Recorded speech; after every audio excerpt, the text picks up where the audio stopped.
Hello friends, സച്ചുക്കുട്ടിയുടെ കുട്ടിക്കുറുമ്പുകൾ എന്ന വീഡിയോയിലേക്ക് ഏവർക്കും സ്വാഗതം. ഞാനിന്ന് വന്നിരിക്കുന്ന വീഡിയോ എൻ്റെ വീട്ടിലുണ്ടായ കുറച്ച് പഴവർഗ്ഗങ്ങൾ നിങ്ങൾക്ക് പരിചയപ്പെടുത്താൻ വേണ്ടിയിട്ടാണ്. ആദ്യം തന്നെ ഇത് ഇരുമ്പാമ്പുളി അഥവാ പുളിച്ചിക്കായ, ഞങ്ങളിവിടെ പുളിച്ചിക്കായ എന്നൊക്കെയാണ് പറയുന്നത്. ഇരുമ്പാമ്പുളി അച്ചാറിട്ട് കഴിച്ചാൽ നല്ല അപാര ടേസ്റ്റാണ്. പിന്നെ പച്ചയ്ക്ക് മുളക് പൊടി ഉപ്പുപൊടിയും കൂടി കൂട്ടി കഴിച്ചു പറഞ്ഞാലും സൂപ്പർ ടേസ്റ്റാണ്. ഞങ്ങൾ ഉപ്പിലിട്ടൊക്കെ കഴിക്കാറുണ്ട്.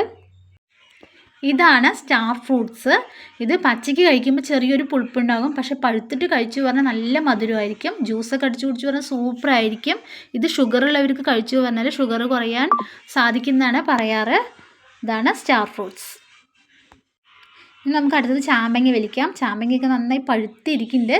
ഇതൊക്കെ കഴിക്കാൻ വേണ്ടി നിറയെ അണ്ണകളും പക്ഷികളൊക്കെ ഡെയിലി വീട്ടിൽ വരാറുണ്ട്. അപ്പോൾ അവർക്ക് കുറച്ച് നമ്മൾ ഒപ്പിൾ മാറ്റി വെച്ചിട്ട് ബാക്കിയാണ് വലിക്കുന്നത്. ഫുള്ളായിട്ടൊന്നും ഞങ്ങൾ വലിക്കാറില്ല. എൻ്റെ ഈ ചാനൽ നിങ്ങൾക്ക് ഇഷ്ടമായി എന്ന് വെച്ചാൽ സബ്സ്ക്രൈബ് ചെയ്യണം, കമൻറ്റ് ചെയ്യണം, ലൈക്ക് ചെയ്യണം. സബ്സ്ക്രൈബ് ചെയ്ത എല്ലാവരും തുടർന്ന് ഞാൻ പോസ്റ്റ് ചെയ്യുന്ന എല്ലാ വീഡിയോയും കാണുക കൂടി ചെയ്ത് എന്നെ സപ്പോർട്ട് കൂടി ചെയ്യണം. ചാമ്പങ്ങ വലിച്ചു കഴിഞ്ഞിട്ടുണ്ട്. ഇനി നമുക്ക് ചീതാരഞ്ഞ കാണാം. ഇതാണ് ചീതാരഞ്ഞ. മൂക്കുന്നതേ ഉള്ളൂ. ഞാൻ നിങ്ങൾക്ക് കാണിച്ചു തരാൻ വേണ്ടി വീഡിയോ എടുത്തതാണ്. നമുക്കിനി കൊയ്യൊക്കെ നോക്കാം. കൊയ്യൊക്കെ നിറയെ ഉണ്ടായിരുന്നു, വലിയ വലിയ കൊയ്യൊക്കെയായിരുന്നു. അപ്പോൾ എനിക്ക് വീഡിയോ എടുക്കാൻ പറ്റിയില്ല. അപ്പോൾ നോക്കിയപ്പോൾ 2 കിട്ടി. ഇത് പച്ചയ്ക്ക് കഴിക്കാൻ നല്ല ടേസ്റ്റാണ്, പഴുത്താൽ അതിനെക്കാട്ടിലും ടേസ്റ്റാണ്. ഇനി നമുക്ക് വാഴക്കൊല വെട്ടാം. ഇത് പഴുത്തിട്ടുണ്ട്. അപ്പോൾ ഇത്രയൊക്കെയാണ് ഞങ്ങളുടെ വീട്ടിലുണ്ടായ പഴവർഗ്ഗങ്ങൾ. ഇനി അടുത്ത വീഡിയോ ആയിട്ട് ഞാൻ വരുന്നതാണ്. Bye bye.